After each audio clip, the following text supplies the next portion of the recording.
Le Point Bourse vous est présenté par Bourse Direct.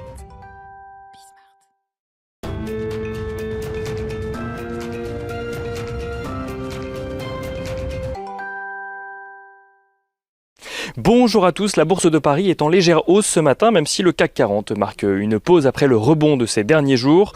Aux États-Unis, les démocrates ont montré leur détermination à faire voter le plan de relance de 1900 milliards de dollars.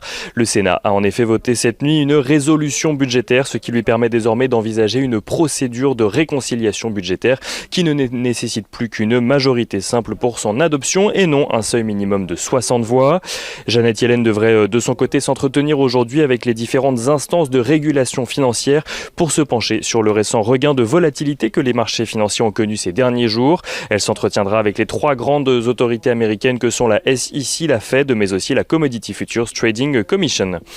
Côté valeur à suivre à présent ce matin à Paris, on notera que Dassault Systèmes annonce un chiffre d'affaires non-IFRS de 4,464 milliards d'euros sur l'année 2020, en hausse de 12%, une progression due notamment à l'intégration de la société Medidata, une société rachetée en 2019 par le groupe et dont les solutions logicielles ont notamment servi dans la plupart des essais cliniques contre la Covid-19.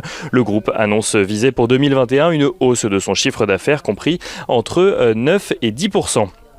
Essilor Luxottica annonce de son côté la création d'une co-entreprise à part égale avec l'américain Sightglass Vision, spécialisé dans les verres contre la myopie chez l'enfant. Et à l'international, on notera que Deutsche Bank fait état d'un bénéfice net annuel de 113 millions d'euros en 2020, un bénéfice porté notamment par la branche banque d'investissement du groupe, alors que Deutsche Bank n'avait pas connu d'année bénéficiaire depuis 6 ans. Et on finit avec Nokia qui annonce un chiffre d'affaires trimestriel cette fois-ci en recul. Il chute de 5% à 6,57 milliards d'euros au quatrième trimestre. Nokia qui annonce ainsi un bénéfice par action de 0,14 € contre 0,15 € un an plus tôt.